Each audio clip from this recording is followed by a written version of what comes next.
And if anyone is Catholic, you don't have to raise your hand or anything, but I'm just going to apologize in advance for this.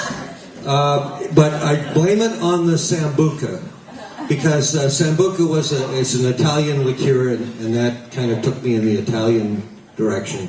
So, my word. The morning after the Garden of Eden Bar and Grill. Last night, I had too many Sambucas at the Garden of Eden Bar and Grill.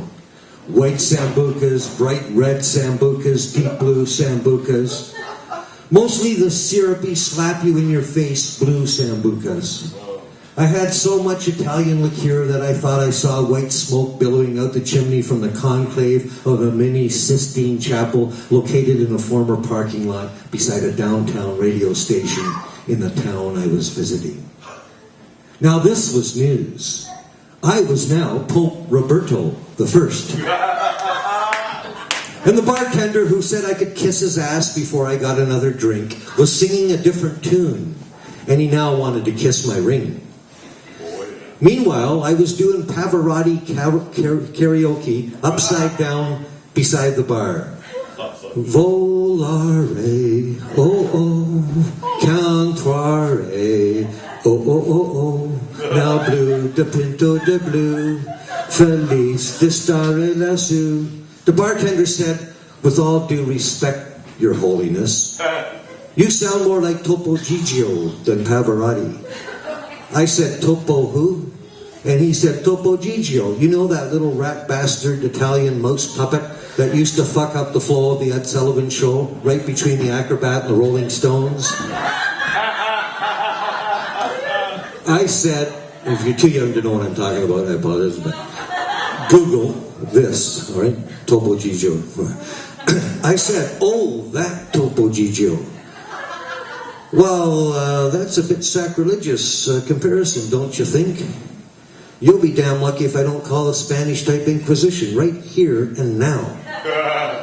He apologized, asked if there was anything he could do.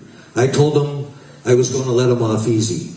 I told him to join a touch football league, and in his first game he was to throw 3 Hail Mary passes. Thank you.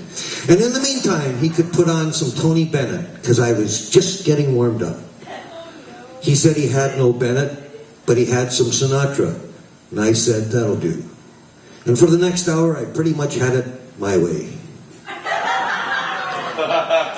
Well, that was the zenith, the celestial point at the top of that drinking curve. The next morning was the nadir, the bottom of the holy water well. My zucchetta, the papal skull cap that I thought I was wearing, felt like a boa constrictor ratcheting up its tightness on an already throbbing forehead. I timorously crawled out the back of my cold and hard-floored Dodge minivan, and I did not feel like a well-rested pope greeting the morning in the Vatican. I shuffled and stumbled down the street, went into some place called the Orenda Perpetual Juice Bar. Now, I would have gone to the Bleeding Carrot, but as fate would have it, I was far away from Owen Sound. A perky waitress with a 200-watt floodlight smile asked me what I wanted. And I said, first of all, I wanted some black coffee and a handful of headache pills. Secondly, I wouldn't mind a little less personal perk and a whole lot less smile. But failing that, I would take a healthy mango juice and whatever their juice du jour was. And if she could find the strength in her perky little arms to just squeeze it fresh, rather than blend it in one of their jet engine mixers, I just might give her a big tip. She probably thought I was some big misogynist asshole. She probably wondered who I thought I was, the Pope or something? But that was last night.